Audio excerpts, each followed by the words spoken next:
Mujtaba's revenge for the US attack on oil is now taking a new turn, as Iran bombs US tech firms in the Gulf, signaling a shift from purely military targets to the digital and economic lifelines of American power.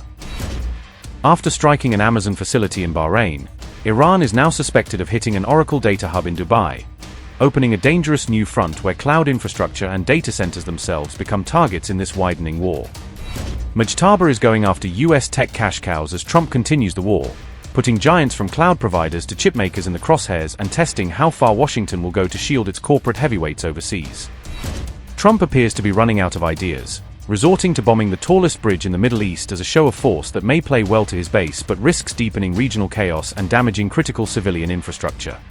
Trump's big war speech has backfired, with oil prices soaring and markets roiled, as investors read his escalation not as a sign of control but as evidence that the conflict is spinning further out of hand. I've made clear from the beginning of Operation Epic Fury that we will continue until our objectives are fully achieved. Iran on April 2nd claimed to have attacked facilities belonging to tech giant Oracle in the UAE, asserting that its missiles had struck key assets linked to American digital infrastructure in the Gulf. Iran further claimed it had hit an Oracle data center and associated computing infrastructure in Dubai, according to reports, presenting the operation as a deliberate strike on the technological backbone that supports US power and interests in the region. Iran's Islamic Revolutionary Guard Corps described the attack as revenge for an assassination bid on Kharrazi, framing it as a direct retaliation against those it blames for trying to eliminate one of Tehran's most influential foreign policy figures. Kharrazi, the head of Iran's Strategic Council on Foreign Relations, was reportedly wounded in the strike, an incident that Iranian officials have used to justify escalating their response against US-linked targets. Soon after Iran's claim of an attack on Oracle, UAE authorities issued a firm denial, insisting that no such strike had occurred and attempting to reassure investors and residents that Dubai's critical infrastructure remained secure. In a post on X, the Dubai media office even stamped a bold fake news alert on the IRGC's claim, signaling an effort to challenge Tehran's narrative and to prevent panic over supposed hits on the Emirates' tech facilities. Earlier, Iran had claimed a direct attack on an Amazon AWS facility in Bahrain, portraying it as a major blow against the digital backbone of American power and a warning to other US tech firms operating in the Gulf. The IRGC public relations wing said, I quote, "Just as we had warned, in response to the assassination of Iranian individuals, we will target intelligence information technology and artificial intelligence spy companies that are pillars of the enemy's terrorist operations." Following the destruction of the cloud computing infrastructure of the American company Amazon in retaliation for the assassination of Commander Fathul Zadeh, today, the data center and computing infrastructure of the American company Oracle based in the Emirates was struck in response to the assassination of Dr. Kharrazi and his wife. If the crimes are repeated and another assassination occurs, the next company should be ready to receive a decisive response, unquote.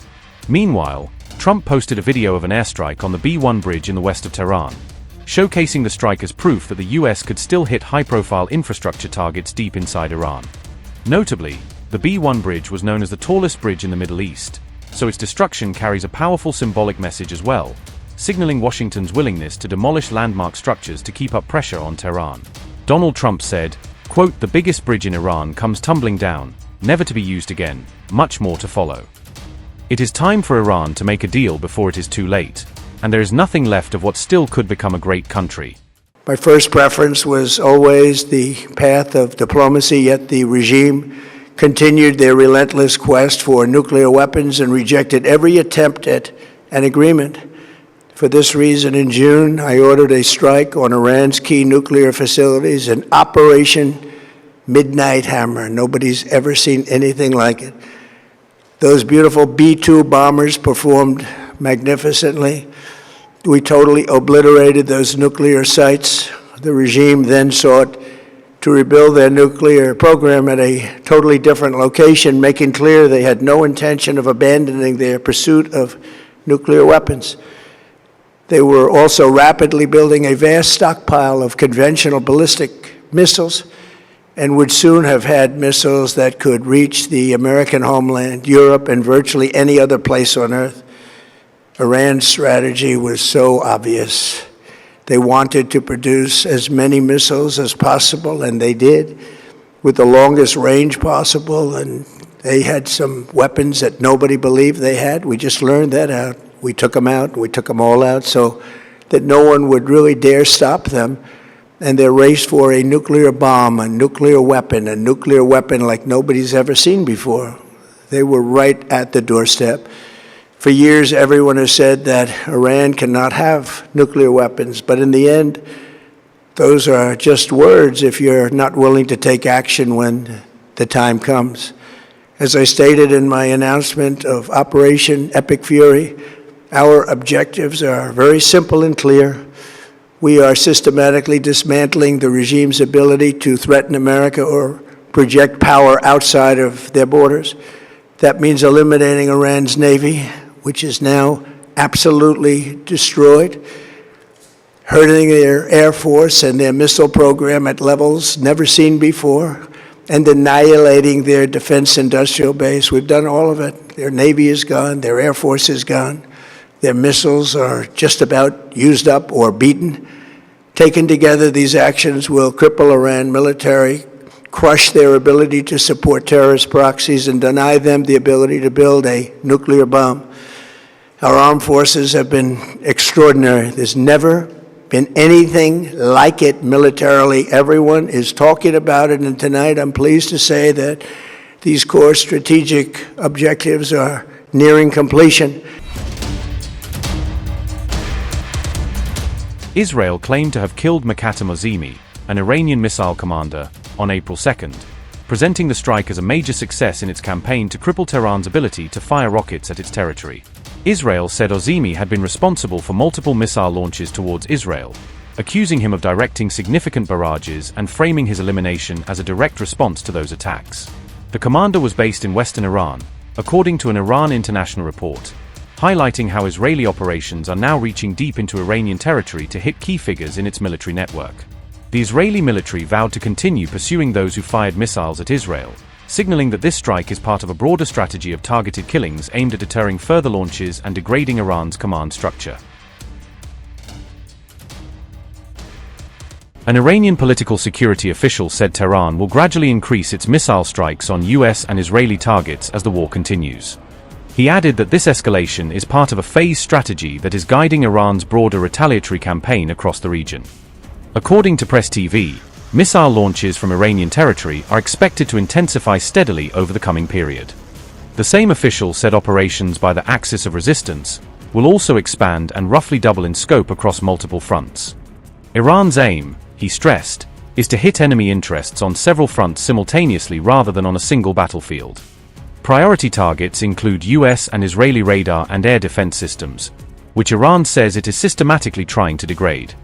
Iranian officials claim the country now fields a more advanced and more powerful missile arsenal than in past conflicts. They warn this arsenal could deliver unexpected battlefield surprises in terms of range, accuracy, or warhead types. Tehran has reiterated that any strike on Iranian infrastructure will trigger strong and expanding retaliatory responses. Officials also say Iran has the capacity to sustain a prolonged regional conflict and continue its missile and drone operations over time. In parallel, the IRGC's Qatem al-Anbiya spokesperson also threatened the United States with the existence of deadly hidden missile capabilities. Zolfagari further taunted Trump, claiming US intelligence on Iran's military capabilities was incomplete and underestimated Iran's true strength. As we stated before, we declare to the American Zionist enemies, your information about our military capability, power, and equipment is incomplete. You know nothing of our vast and strategic capacities.